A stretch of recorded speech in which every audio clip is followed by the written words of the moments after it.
Hey there, and welcome to Breakfast with Mark Daniels for Monday, February 3rd, 2020. Weather for Long Island this week, well, today's going to be the warmest day and the sunniest day with a high about 50, nighttime low tonight about 38.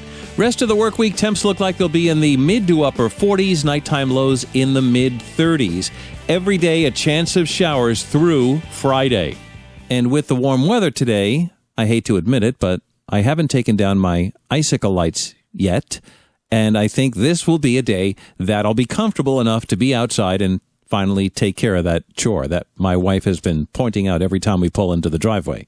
So Super Bowl 54 is in the record books. Kansas City Chiefs beat the San Francisco 49ers 31-20 in one of the best Super Bowl games I can remember. Whether you were hoping San Francisco would win or Kansas City would win, either way, it was an exciting game. Makes it sweeter for the Kansas City Chiefs because it's been about 50 years since they last won the Super Bowl. As far as the commercials go, there were a lot of pulling at your heartstrings spots. The couple of commercials that stood out for me were the Mountain Dew commercial, which featured Bryan Cranston and Jack Nicholson.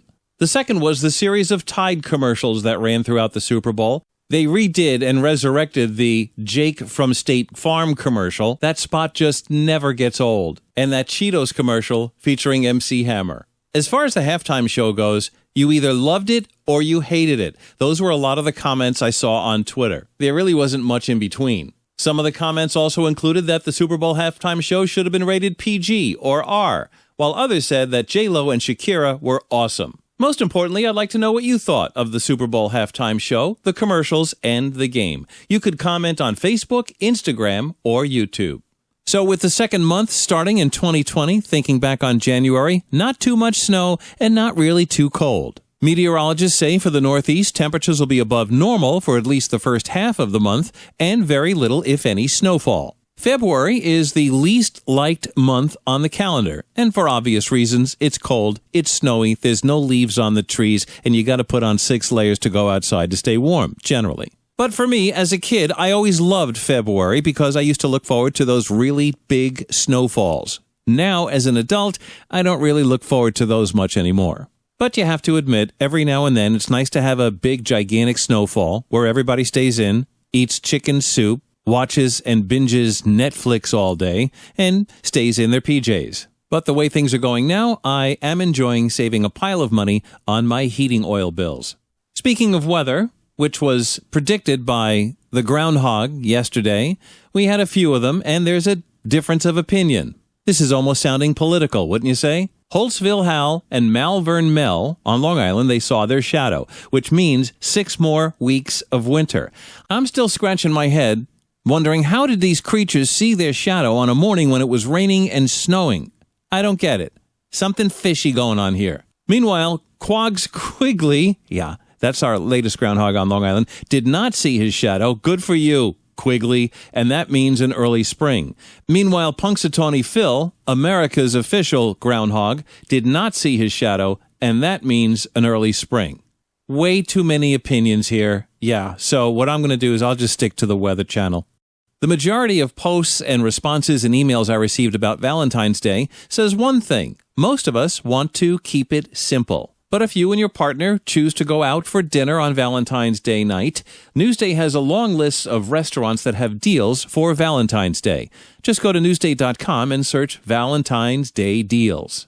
So my wife was sitting and going through Facebook, scrolling, until she burst out loud and said, MJ is coming to Broadway. Yeah, and he is. Michael Jackson, or his likeness, and about 25 of his songs are going to be produced in a Broadway full-feature show. You'll be able to catch the show at the Neil Simon Theater in New York. The show opens July 6th and right now is running through November of 2020. Ticket prices are not too bad compared to all other crazy Broadway ticket prices. So you might want to look into that if you're a Michael Jackson fan or know somebody who is. And in the Note to Self department, note to self. Remind myself next time never, ever to go grocery shopping on the morning of the Super Bowl. Normally, I get to BJ's early, let's say 9 o'clock when they open, but this day I had something else to do, so I didn't get there till around lunchtime, and the place was wall to wall. I had to park so far away, I was out of breath by the time I got to the front door. I noticed a lot of people were walking out with those 6-foot heroes gigantic bags of snacks, Super Bowl cakes. Yeah, no, this was way more than just stocking up for the next week or two. This was all about the Super Bowl. And as I walked into the store, really crowded, I noticed one glimmer of hope for the weather. And that was they had all the new gas barbecues out on display. And that sort of made me feel good, that spring can't be that far away. But then again, Christmas stuff started showing up at the end of August.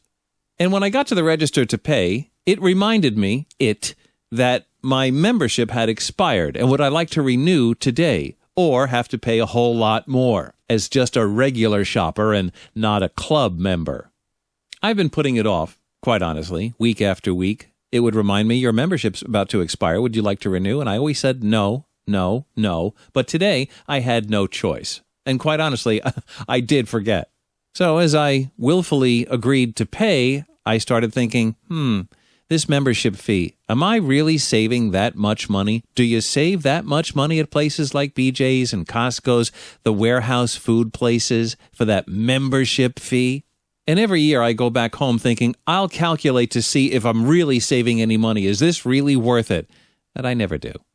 So last week, my wife was on a business trip. She left from JFK and returned to JFK. And when I first heard the flight plans, I kind of cringed, knowing I wouldn't have my Islip MacArthur Airport 20 minutes away, easy in, easy out.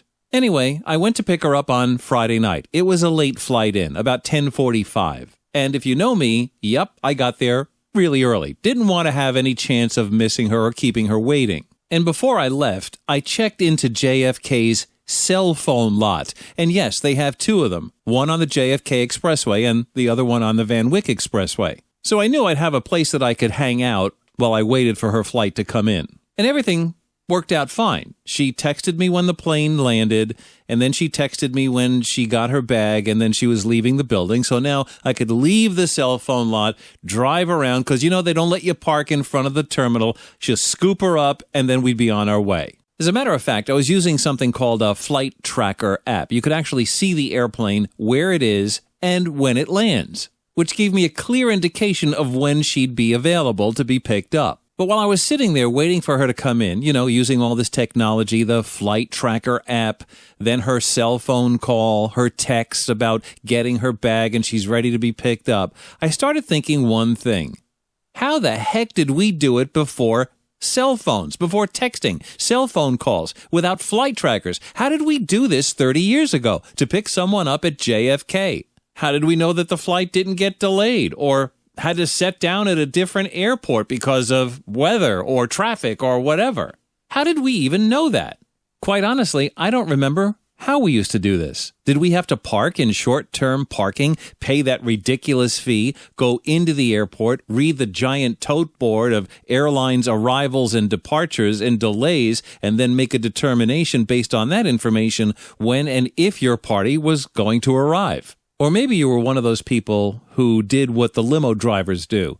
They drive in, they circle, they scan, and then they leave, and then they circle around and around and around until they find you. Is that what we did? I guess before cell phones, flight trackers, and things like that, it was really just a guessing game. It's funny, though, as I'm telling you this whole story about the cell phone lot, something just occurred to me. I remember when my wife and my two kids, I only had two at the time, they were flying back from Florida. I remember that their plane was delayed and diverted and diverted and diverted because of bad weather. How did I know that? No one would ever tell you anything at the airport except that tote board. And it was kind of mysterious at the time, too. I'd look up and see the plane was coming in, and then the plane would disappear. The flight info would just disappear. And finally, I found out that it was delayed because of weather. So I went back home and then went back there when the plane was predicted to come in, and even then, it still wasn't accurate. So it was a complete and total, utter guessing game. So yeah, I guess maybe I did answer my own question here. We just had to cross our fingers and hope that they would get there and we'd get enough information to determine whether or not we're going to pick them up. Anyway, when I left the cell phone lot, I thanked my little parking lot friend and thought we've come a long way, not always for the better, since this. You're not just flying, you're flying the friendly sky. You're not just flying. So my wife, Marion, is back from her business trip, as I mentioned earlier. And we were at dinner when you came home. We had a nice dinner. We did. And you shot out a question to Allison, which kind of, I don't know, it kind of caught me by surprise. You said to Allison, do you want to order a class ring? Because she's graduating high school in June. Right. Why is that such an odd question? And I thought, how 1970s of you, honey. Hey, now. I thought, who does that anymore? I mean, I don't remember ever seeing anybody with a high school class ring. Well, that's true, I have to admit. But I just think it's a nice keepsake. Yeah, it's a $400 keepsake that you'll get it and you'll put it on and you'll wear it maybe for graduation. And then it's tucked away in some jewelry box where yours is. $400, you aim low. I'm not sure how to respond to that. Clearly. But what I did was I took it upon myself to go on Google and I researched the popularity of the high school graduating class ring.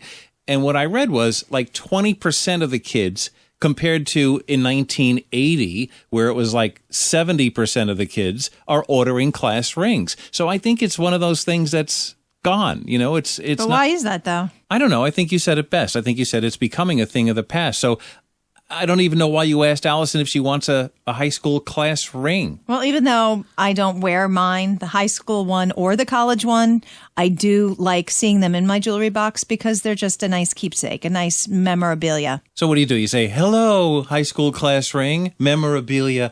You get like a second or three of like nostalgia from when you graduated high school. Yeah, of course. Sometimes it brings a little flashback here and there. Why not? I just think it's a waste of money, and I also think that it's going out of style. However, I do think that yearbooks, if you looked at the statistics on yearbooks, and yes, you know, I Googled that as well, yearbooks haven't really lost their place in high school graduation. They're still about 75 to 80% of the kids that graduate will buy a yearbook. Oh, I would think so, because it's pictures, and everybody loves to see themselves in pictures, just like with selfies and cell phones and all that, and now you have it in a hard copy in a book, so I can't imagine that would go away anytime soon, but who knows? Back to the rings for a second. I know I had a high school ring. I didn't have a college ring. Did you give it to a girl? No, you know, that's true. You used to give it to a girl when you went Right. steady. See? You know what? I don't even know. And I don't know if I ever got it back. Aha! Uncovering the mystery. Because I haven't seen it in like forever. So I think we have a couple of questions here. Number one, do you know where your high school ring is if you got one? And number two, are you going to purchase a high school ring this year if you have a son or daughter that is graduating? You can comment on Facebook, Instagram, or YouTube. That'll do it for this episode of Breakfast with Mark Daniels. Available on Facebook, Instagram, Spotify, Apple Podcasts, YouTube, Alexa, and Buzzsprout.com. Sharing is how we grow, so please like and share Breakfast with Mark Daniels, and I do appreciate that. And I also appreciate your comments and emails at breakfastwithmarkdaniels@gmail.com. You can email me to find out about advertising with Breakfast with Mark Daniels. I hope you have a great Monday. I'll be taking down my Christmas lights in case you wondered, as I mentioned earlier. Have a great day. We'll see you tomorrow for Breakfast with Mark Daniels.